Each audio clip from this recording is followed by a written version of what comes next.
Hey everybody, welcome to the pregame hangout. Some of the dungeon scrawlers are here along with a very special guest. Hello.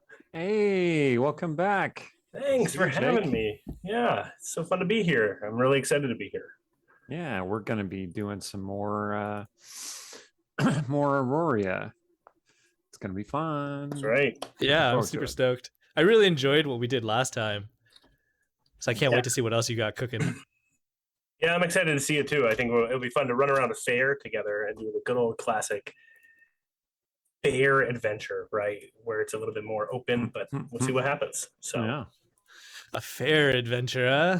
yeah, that's right. But knowing you all, it's going to be a little chaotic at the same time. So, Nice. Time to go out there and like eat some elephant ears and bear claws. Yeah. yeah, Get a crazy turkey clown leg. attacks. Yeah. Yeah. How are you all? Doing pretty good. Yeah. We are in between campaigns right now. So we're in between campaign arc 3 and 4. Got and it. we've embarked on like at least I think 8 to 10 weeks of one shots. So we're about a month out of that. Oh, And yeah, we still got a couple more. And got some really cool, exciting stuff, coming up down the pipeline. But thank you so much for joining us and being a part of this. of course. So I am curious. How's that experience been? Just like I know campaign arcs, right? And campaign structure is just you're in it, you're trying to keep up with it, you got your narrative, but how has it been just jumping from one shot to one shot, narrative to narrative, or seeing any continuity in any of them? Yeah, it's kind of nice to just kind of relax and just do some experimental stuff. And we get to fill in some story blanks. Like Yeah. several of our adventures have been like one-on-ones with players, so I can kind of deep dive into their character and their stories that are going on, Mm-hmm. and get through story elements that haven't really had a lot of time to shine in the game. It's really fun that way. Yeah, we get a chance to play with like a lot of different guests and do like different types of games. Like I think we did basically like a reality show game, but set in D&D. We had like 1 million gold pieces to give away to a lucky viewer, and then we had a chance to have our viewers like jump in as their character and pitch us an idea, and we do some skill rolls and things like that, and hijinks ensue. And we pick a winner, and then they try to convince their DM to let them have 1 million gold pieces, I guess. Oh, I think you're muted, Jake. Oh, maybe it's me. Maybe it's you, Yang Yang. Oh no, now I can hear you. Weird. Oh, okay then. Yeah, That was weird. bizarre. I had muted myself and came back, so maybe there's a delay or something. So I'll Hmm. watch for that. That sounds like a ton of fun, and I'm glad it didn't go like full, dystopian reality show sort of situation. Unless it did, I don't know, land It's Shark close. Tank. Yeah, yeah. It reminds me a little bit about like, have I ever told you guys about my favorite reality show reality show disaster? No. No. So I believe there's like a famous YouTuber that covered this, but I watched it and then I watched like some of this reality show where it's by the Sci-Fi Channel, and it's essentially like two groups of people, mixed genders and backgrounds, are split into two societies. And one society is like theoretically a society from the past. And they're put into a cave and they live like the way that the cavemen lived. They're given like, nuts and like raw vegetables and stuff to eat. And then the other society is the future society. And they get to live in this really nice, like futuristic penthouse and eat like quote unquote like future food, which is like a lot of stuff like liquefied, like just drilled down to the basic nutrients, etc. Um, and then each week they are put to like some sort of like physical challenge, and whoever wins, they get to swap members and swap places to live, because everybody knows that future world is way way way better than prehistoria, because one fact alone, and that's heating. So apparently they filmed this like during one of the cold climate sessions in I think this is in Canada. And so everybody that lived in the cave was just freaking freezing all the time, and the food that they were getting like wasn't actually like enough to sustain them, so they were getting more and more malnourished. And the prehistoric team never ever won a single challenge because they were always so cold and so starved. So some actual like injuries occurred from this reality show, and yeah, at the end of the day, like people got sued, people left, people had to be Oh, like jeez. airlifted out. Yeah, it was just a terrible idea, just a terrible idea from the get-go. That's Wow. that's so sad. Yeah. Oh my goodness. Yep. All right, if you had a choice though, what type of reality show? What would you get yourself into? Ooh, trashy dating show, easy. Totally. Eric? Okay. All right. So hear me out here.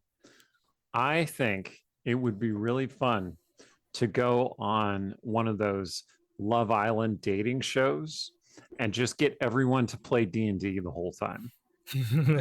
Because there's literally nothing else to do on that entire show, and all you do is sit around and be bored and chatting with each other. And I'm like, let's go kill some dragons, but we got to do it sexily so that people are like, oh, this is still entertaining. That's what I would do. That'd be really fun. I'd enjoy that. That reminds me of like that one episode of IT Crowd. Yeah. Yeah, where Moss, like he really wants to play D&D. He's been trying to convince everyone in the office to play D&D, and they're like, "No, you nerd, we don't want to." And then like these VPs from another office come in and they're visiting, and the big boss man is like, "You have to really impress these guys. Take them out, show them a good time."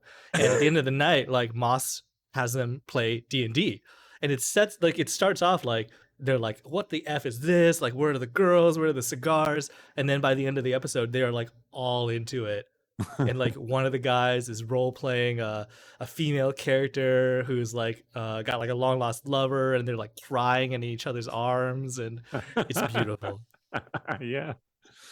I think that's how it always goes. Everybody goes, "What is this?" And then over a period of time, they're like, "This is great. I love this. This is a good time. I'm having a fun time with friends." So Yeah. Absolutely. oh my god. Oh man, I'm like have been sort of obsessed recently with doing dating, some sort of, again, trashy dating reality TV show. But I heard of one where it's sort of like Bridgerton, but it's then the Bachelor or the Bachelorette type of thing, right? And I'm like, I'm here for that. I would also go for a hardcore into like murder mystery reality TV shows where I'm just in murder mysteries the entire time. That would be so Dude, fun. that would be amazing. There's some Nice. Korean murder mystery shows that I've seen that are pretty good.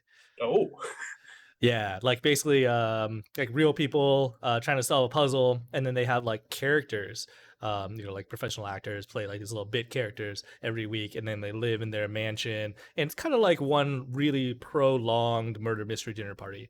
Every day, they get new clues and new events happen and things like that, and they have like challenges and puzzles to solve.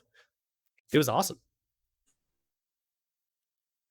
I think for the dating one though, like too bad Rhiannon's not here right now. Her internet is not doing well apparently, but she's supposed to be here. We'll see if she makes it. But she was geeking out about that show real hard. the Bridgerton-esque reality show. Yeah. I've heard that it's incredible. That's all I've heard so far. I haven't seen it yet. Oh, but I've okay, heard it. yeah. We've also heard it's incredible from Rhiannon. Yeah. Have any of the viewers out there watched it? Let us know if you haven't. What you think about it. I'm noticing that the audience where we're talking a lot about maybe dragons and dating or dating in dungeons both have very different potential vibes to them. Ooh, yeah, that will definitely. Yeah. I think Rhiannon would be super into dragons and dating also. That's like one of her that's her brand also, I think. But less dating in dungeons. Yeah. Well, Erin has this game that she created called the Dragonborn dating game, which they did on one of our streams one time. And I was not in that game, but the video's there, people can watch it, and it's basically everyone plays a different Dragonborn, and you're trying to marry well in your very political and intrigue laden situation. And I think there's a murder mystery involved. Am I right about that, Yang Yang? There is. Yeah. I think the core of it is a murder mystery. And then there's like a dating sim layer on top, which is wonderful. Oh yeah, go for it. One of the viewers is talking about, is it wrong to pick up girls in a dungeon, which is a Japanese anime / manga. And yes, that is a great one. Sorry, Jake, what were you saying? I was just thinking about we over in Ink and Lyre, we're going to be doing a Spelljammer game coming up. I don't know if you are going to do that, but it just came out. Everybody's excited about the 5e version of it. Yeah. And I've been craving doing a one shot for it at some point where you play Among Us, but in Spelljammer. Ooh, and it is a whodunit. I just feel like that would be so funny, is to just have people running around in dumb little costumes and sussing it at each other. I could see it. Like the Illithids have taken over the minds of some of these crew members. Yes. That sounds amazing. Yeah, So are you going to do like the one shot where they actually have to go to specific locations and do challenges? I've been thinking about how I would do it, and I have some ideas. I'm the one running the Spelljammer game, so I'm kind of excited because we want to do like a horror week when Halloween rolls around and just do a bunch of spooky things. Mm-hmm. And I sort of lowball pitched like, we should do a whodunit in Spelljammer, and it may be an Among Us game. And if you two, or if anyone, wants to get in on this, I'll definitely figure out a way to do it. I think they would have to go to various locations, but I'd have to think about how that would look online and on a stream, so. I'm telling you, we're one step closer to playing my Mass Effect game on the stream. So Sweet. Yeah, that sounds super fun. Yeah, I haven't played Among Us in a long time, but I still love that game. I feel like we should do like community game nights or something, and to do like Among Us or Jackbox, etc. Yeah, that'd be a ton of fun. It would be awesome. I am an inherently suspicious person, so playing Among Us immediately gets me ejected, even when I'm often innocent. And I don't know if either of you have that experience, but I think I just come across as very devious. It happens to me too. Yeah. Yeah, that guy right there. In his group of friends, Eric is the one that always, like, he's the safety ejection. We call it the safety ejection. And you have no idea. Yeah, just no idea. Just they're like, well, let's get rid of Eric because he's probably going to screw this up in some way. Yes. Dude. Oh my god. Yeah. Have you guys ever played like the more advanced version of Among Us with like the other roles? I played it that one time with you and your crew, Yang Yang, and they are extremely competitive about it. So we are. Have you played? I have not. I've tried to like get it set up. It seemed a little bit complicated, and a lot of my friends have fallen out of Among Us, but it seems like a ton of fun. I feel like you could have a ton of fun with it, and I'm surprised nobody's actually modded it to do the D&D roles either. I feel interesting. That would make a lot of sense to me, I guess. Mm-hmm. Yeah, I could definitely see that. If you ever want to give it a shot, like I think it's a ton of fun. If you think the base Among Us game needs just like slightly more complexity, which is like me, I mean, I have a Discord where I have a bunch of people who play. I think they play every Friday. I haven't joined them in about a month or two, but I see them still going. So if you ever want to join in, it's like open invites.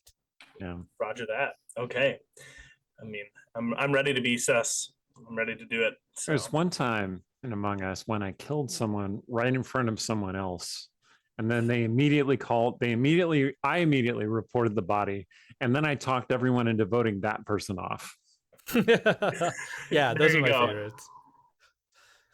So just any viewers out there, do you guys play Among Us? And if we did do a community night for either Jackbox or Among Us, would you be interested? Could be real fun.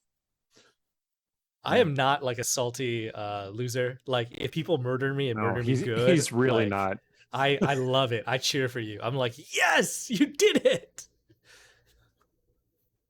Yeah, Yang Yang has told me several times that, yeah, just go ahead and kill Stong. Like, if I die, I die. It's all fine. I'm like, okay. So I took him up on it once. I'm definitely like a buy the whatever the dice say gamer. Like, Well, if the dice kill my character, then my character is dead. as I No big deal. recall, you had 14 hit points, and I hit you with the finger of death for like 80 damage or something.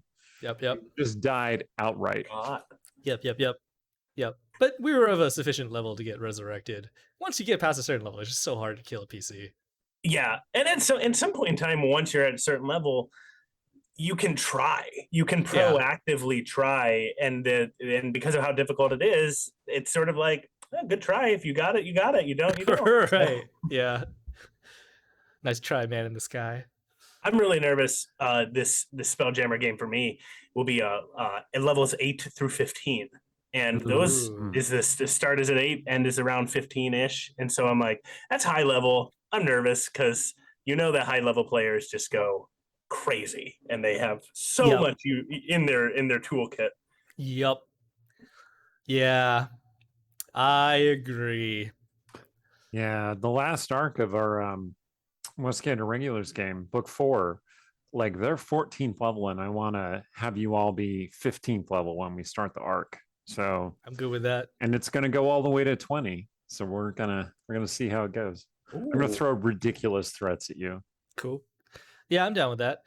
I feel like at some point you just have to start playing with like environmental things, like the oxygen, or the ship itself comes under threat rather than the characters, because the characters are going to be like impossible to damage or hold down. I heard a great point listening to just a D&D podcast the other day of sometimes at high levels also you're not even trying to kill or harm the players and the player characters. You're just saying to them, can you complete an objective while being superpowered, right? Yeah.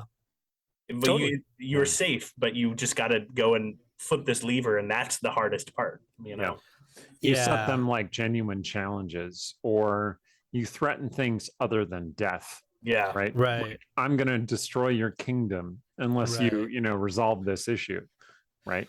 I also love the time limit, like you got to do this in one day. You're level 20, but we're going to teleport to first, across the world. You got a worldwide scavenger hunt. Go. I still am sort of in the back of my mind thinking that one of these weeks, if like we just have no idea what we're going to do and the game falls through or people aren't available, I'm just going to have Yang Yang fight 1,000 orcs and see how many he gets through. Nice song. So, yeah. Yeah. Huh. If only I had like a fireball and I was a sorcerer. Oh, well, alas. I could have the whole party fight 1,000 orcs and see how many you get through. Yeah, it'd be fun. Mm-hmm. I remember. Oh, sorry. Go ahead, Jake. No, that was it. I was just muttering that it would be fun. So. I remember back in the third edition 3.5 days. Theoretically, like that was one of the carnival games. Sorry, not theoretically. So theoretically, that was two separate thoughts that I added into one for whatever reason. Theoretically, a fighter can have like one attack that kills like infinite creatures, right? Because of the way Cleave and Greater Cleave worked. So I remember once upon a time that I had like a carnival that my friends went to, and one of the games was how many rats can you kill in one go, in one shot. And I think the winning number was something like 63. And we were all like 14 or 15. So they just loved rolling D20s until they rolled ones, basically. 3.5 had such a unique thing too, because I remember that mechanic for fighters. And back when you had 5-foot steps, you could physically move short distances too as semi-free action. And then you got that a feat that says anytime you get a kill, you can move 5 feet and take a 5-foot step, and then all of a sudden you could theoretically go as far as you want, provided there's an enemy next to you. Just buzz on him. Blood. Yeah. And it's comical when you then frame it within a round of 6 seconds, because you're like, what does that look like? How does that shake out? Yeah. Just be like a whirling dervish with blades in each hand and just spinning every time you get a new one. 5 more feet, another spin. They're like, yeah, my character's the Flash. And they're like, oh, so you have like movement abilities, right? You're like, not really.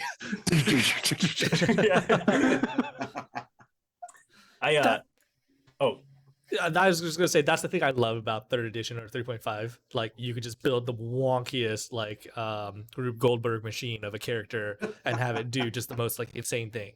Like that's what I miss about that edition. Yeah, I have a group of friends. So you grow up playing, and I started in 3 and 3.5, and some days I'm like, yeah, we'll have a reunion game where we just play level 20. I'll just say go ham, make whatever Rube Goldberg you want to go. And just acknowledge that they're gonna break the rules to the nth degree. Yep. Some of those Goldberg. Huh? Who's Rube Goldberg? Rube Goldberg. That's just a term. It has no origin. It's just somebody made it up. Oh, I'm sure it has an origin. I just don't know it. Isn't that the person who made? Isn't that the actual name of the individual? Now I'm seeing if I'm right about this. That made those machines that do just rely on step by step sort of situation. Huh.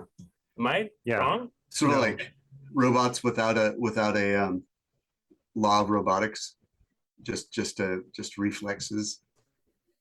Yeah, he was an inventor or actually a cartoonist who created these machines in drawings. And they were all like chain reaction sort of machines. Thank you, chat. Thanks, chat. Oh man. But yeah, I just love seeing like the crazy combos, crazy ideas people can bring to life. So I had a sort of mechanics question, and it's going to be about Spelljammer. So this is going to be a potentially useful thing to talk about. Nice. All right, Yang, what are your thoughts about the grappling mechanics in Spelljammer? Well, in the updated D&D, right? Yeah, so at first I thought I really did not like them, but actually now that I consider them with monks, I like them now. So can you describe them? So the way it works now is that you make an athletics check versus your target's athletics or acrobatics check. Which is why Stong is so good at grappling, because his athletics is like plus 20 or something. Yeah. Strength plus expertise of a bard. It's just incredible. Right. Mm-hmm. So, but in the new edition, in 1 D&D, where I'm going to call odd, Odd. You have to hit... Yeah, so you replace it with an attack, and you have to hit something's AC. And then once you hit it, then it is grappled, and they must make a check to contest and get out of it. Which is, I think, more similar to what it used to be like. Yeah, anyway. But when you consider you have to be doing it with something that could theoretically grapple somebody. So, like, you have to have an empty hand, right? But when you consider a monk who's just fighting empty-handed all the time, and you consider that you could make grapple checks as opportunity attacks because it's just an attack, and then you consider that the astral monk has an ability called the Hands of the Astral or whatever, where they summon astral hands and, like out of a, Bhagavad Gita image or Doctor Strange movie. And suddenly they're just like just grabbing all the bad guys and just holding on to them. Yeah, Asura mode. Let's go. Yeah, exactly. Is there a system for wrestling? A good system out there? I always wanted to have. Oh boy! I wanted to have in one of my books. There's a priest who wrestles, but there was no good mechanic in D&D or any other system I've found that allowed for cool wrestling moves, like that's just it's just not a martial art that's represented well. There have been many attempts. Yeah. There's gotta be a WWE RPG book out there somewhere. There is. Yes! That would be incredible. There is a book, there's a game called Worldwide Wrestling. Yes. And it's a Powered by the Apocalypse game. Nice. So it uses that resolution system. And the idea of that game is not to win your wrestling matches, it's to put on a good show while wrestling. Yeah. So yeah, flamboyance counts. Yeah, that Yes. sounds great. It That's what I is liked about the old Gladiator. Is like you had sort of flourishing or performance built into your fighting style. Like the better the more of a show you put on, the better you fought and the more bonuses you got. Yeah. When I've had players do wrestling in 5e and stuff, I've mostly had to improvise the mechanics. I don't know. I basically, it's like I let them make an opposed athletics check, and if they succeed, then they can do damage to whoever they're wrestling, essentially, Nice. rather than like I'm attacking. It's just like I'm in a similar boat. I've always kind of made it up. I'm starting to actually have a structure to it. And I think more for me, I think what I yield is that like grappling and wrestling is powerful, but it also takes you out of the fight. And so you rely on friends to actually help finish that fight then, because you are just sacrificing yourself to try to inhibit and incapacitate somebody. Yeah, I can definitely see that. I think, yeah, I would like to see that system. What you call it, worldwide wrestling? worldwide wrestling. Yeah. Yeah, I'll can have to see- look that up. I can see a kind of monk that is a wrestling variety. The thing about wrestling in general is it's dominant one-on-one, but unless you're the Brute Squad, he specialized in group fighting for a while, as we know. But As we know. but I so wanted that. We tried to make it work, and it didn't really work. Okay, Yeah. here's another question. It's a different question, kind of related to Eric's question. How many arms do you think you can get in D&D as a D&D 5th edition character? Arms. Yeah, Is that it? Is there a right answer to this? I believe so, because Oh you my could be, for example, a Thri-Kreen and you begin off with additional arms because of your race. Mhm. There's other races that give you an additional arm. I believe like a plasmoid can, create like another pseudopod, and then you could be like the astral monk. The way the astral monk. No, is it called the astral monk? That's the one that gives you the extra arms. Yes. Yeah. So on and so forth. So like if you combine all the features and magic items and all that, how many arms do you think we could get up to? And then what kind of a character could we build out of that? I'm gonna go on a limb here and say that I think you can get 7 or 8. Oh, nice. I would see- love to get 8 arms. Oh man. So the other question is like when something happens in a game and you gain another eyeball or like on the back of your head or something, it seems to me like there would have to be a massive adjustment period where your brain is trying to make sense of this new input. And for a while you'd have like a baby arm that can't control itself or something, or you know what I mean? Yeah, I can see that. So you'd have to like strap it down most of the time, and then because it would just get in the way or mess things up or get tangled. So yeah, I don't Yeah, know. until shit got real, and then you're like, unstrap the arm. Release the arm beast. Yeah. The player comes out with a bunch of arms. Yeah. I love it. Well, in one of my other groups of people that play games every other week or so, I am going to play an Astral Monk. So I'll let you know how it goes. Are you gonna do a Thri-Kreen Astral Monk? Now I have an Astral Elf Astral Monk. Astral Elf Astral Monk. That's right. Love it. Double astral all the way. Yes.